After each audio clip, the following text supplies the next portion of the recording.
আসসালামু আলাইকুম রহমতুল্লাহি ওবরকাত। বর্তমান যুগে আমরা অনেকেই জানি না আমাদের পিতামাতার প্রতি আমাদের কি কি দায়িত্ব রয়েছে, অথবা কোরআন ও হাদিসের আলোকে আমাদের পিতামাতার প্রতি আমাদের কি কি হক রয়েছে। আজকে আমি এই ভিডিওতে আপনাকে কোরআন ও হাদিসের আলোকে যেই হকগুলো রয়েছে সেগুলো শিখিয়ে দেব ইনশাআল্লাহ। মনোযোগ সহকারে সম্পূর্ণ ভিডিও দেখার জন্য বিশেষভাবে অনুরোধ রইল। একটু ভাবুন তো, আজ যেই হাতগুলো আমাদের জন্য দোয়া করে সেই হাতগুলো একদিন শক্ত হয়ে যাবে। আজ যেই কণ্ঠ আমাদের নামে দোয়া করে কাঁদে সেই কণ্ঠ একদিন নিশ্চুপ হয়ে যাবে। আমরা যতই ব্যস্ত হই, তারা কিন্তু আজও আমাদের কথা ভাবে, আমাদের জন্য রাত জেগে দোয়া করে। অথচ আমরা কি একবারও ভেবে দেখি তাদের প্রতি আমাদের কি হক রয়েছে? রাসূল সাল্লাল্লাহু আলাইহি ওয়াসাল্লাম কি বলেছেন পিতামাতার হক নিয়ে? প্রিয় বন্ধুরা, চলুন সেই সম্পর্কেই আমরা জানব।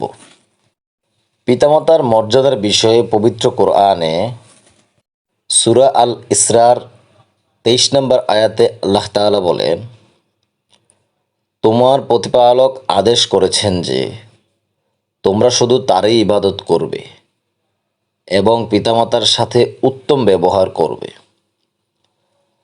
আবার আরেক জায়গায় বলেছেন, তাদেরকে উফ পর্যন্ত বলো না এবং তাদেরকে ধমক দিও না, তাদের সাথে সম্মানের সাথে কথা বলো।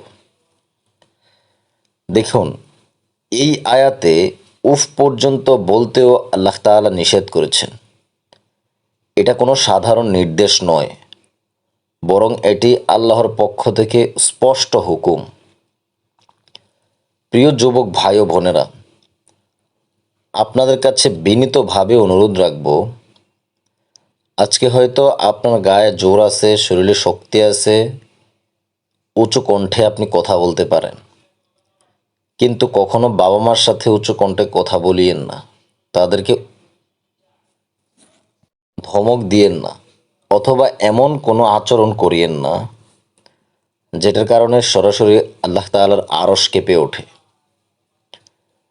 আমি সবাইকে বিনীতভাবে অনুরোধ করব, যুবক এবং যুবতী ভাই বোনদেরকে শেয়ার করে দিয়ে দেখার সুযোগ করে দিবেন এবং যেই হকগুলো রয়েছে সেগুলো শিখার সুযোগ করে দিবেন। হাদিসের আলোকে পিতামাতার গুরুত্ব সম্পর্কে যদি আমি একটু বলি আপনাকে, তিরমিজি শরীফের হাদিস, রাসূল সাল্লাল্লাহু আলাইহি ওয়াসাল্লাম বলেছেন, আল্লাহর সন্তুষ্টি পিতার সন্তুষ্টিতে, আর আল্লাহর অসন্তুষ্টি পিতার অসন্তুষ্টিতে। ঠিক সহিহ মুসলিমের আরেকটা হাদিস যদি আমি আপনাকে বলি, রাসূল সাল্লাল্লাহু আলাইহি ওয়াসাল্লাম বলেন, যে তার পিতামাতাকে একবার ভালোভাবে দেখে তার জন্য হজের সওয়াব লেখা হয়। সুবহানাল্লাহ। আমি যদি শেষের দিকে একটু সহজ করে আপনাকে বলে দেই, পিতামাতার প্রতি সন্তানের দায়িত্ব হক কি কি রয়েছে। 1 নম্বরে সুন্দর করে কথা বলা। 2 নম্বরে কষ্ট না দেওয়া অথবা রাগ না দেখানো। 3 নম্বর তাদের খেদমত করা, বিশেষ করে বার্ধক্যে। বার্ধক্য বলতে এখানে অসুস্থতার কথা বলা হয়েছে। 4 নম্বর তাদের জন্য দোয়া করা। 5 নম্বর তাদের ইচ্ছার সম্মান করা। 6 নম্বর মৃত্যুর পরও তাদের জন্য দোয়া করা, সদকায়ে জারিয়া, কোরআন খতম এবং তাদের নামে ভালো কাজ করা। কোরআন ও হাদিসের আলোকে এই দায়িত্বগুলোর কথা বলা হয়েছে। তার বাহিরেও আপনি চাইলে অনেক কিছু করতে পারবেন। দেখেন, আমরা অনেক সময় ব্যর্থ হই, কিন্তু কেন আমরা ব্যর্থ হই আমি একটু আপনাকে বলি। আমাদের ব্যস্ততা, আমাদের নিজের জীবন, এই অজুহাতে আমরা ভুলে যাই যারা আমাদের জন্য গোটা জীবন কোরবানি দিয়েছে, তাদের জন্য আমরা 5 মিনিট সময় বের করতে পারি না। একটু মনে রাখুন, তারা কিন্তু একদিন থাকবে না। তখন আর কোনো কাজেই তাদের কাছে পৌঁছাবে না, শুধু আপনার দোয়া আর আপনার নেক আমল ছাড়া। প্রিয় দিনী ভাই ও বোন, তাই আপনাকে আমি বিনীতভাবে অনুরোধ করব, যতটাই ব্যস্ততা থাকেন না কেন,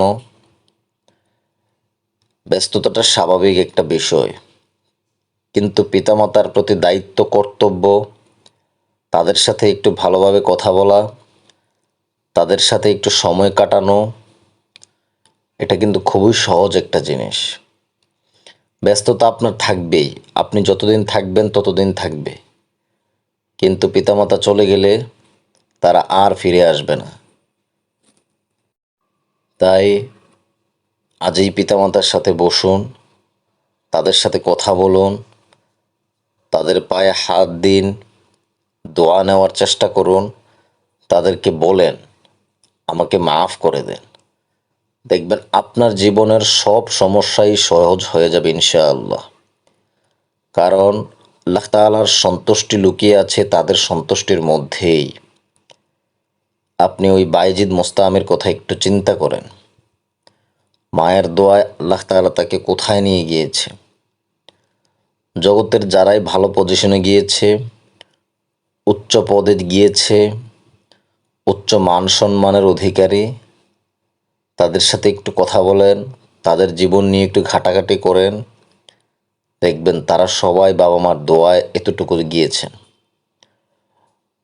বন্ধুরা, আপনার কাছে যদি এই ভিডিওটা ভালো লেগে থাকে, যদি আপনার মনে লেগে থাকে, শেয়ার করুন।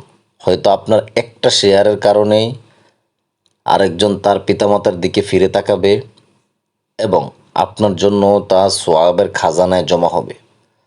আল্লাহ তাআলা আমাদের সবাইকে পিতামাতার হক আদায় করার তৌফিক দান করুক, আমিন। আমরা প্রতিদিন এই চ্যানেলে ছোট ছোট অনেক দোয়া, আমল এবং বিভিন্ন ধরনের ভিডিও দিয়ে থাকি, যেগুলা প্রত্যেকটা ভিডিও আপনার জীবনের জন্য খুবই গুরুত্বপূর্ণ। আল্লাহ তাআলা আপনাকে ইসলামের জন্য কবুল করে নেক। আপনি যদি প্রতিদিন একটা করেও দোয়া অন্তত মুখস্থ করেন, ইনশাআল্লাহ 30টা দোয়া 30 দিনে মুখস্থ হয়ে যাবে। নবী করিম সাল্লাল্লাহু আলাইহি ওয়াসাল্লাম সর্বাবস্থায় আমাদেরকে দোয়া শিখিয়ে দিয়েছেন। আমাদের উচিত খুঁজে খুঁজে বের করে এইসব দোয়াগুলি আমল করা। ভালো থাকবেন। আসসালামু আলাইকুম ওয়া রাহমাতুল্লাহি ওয়া বারাকাতুহু।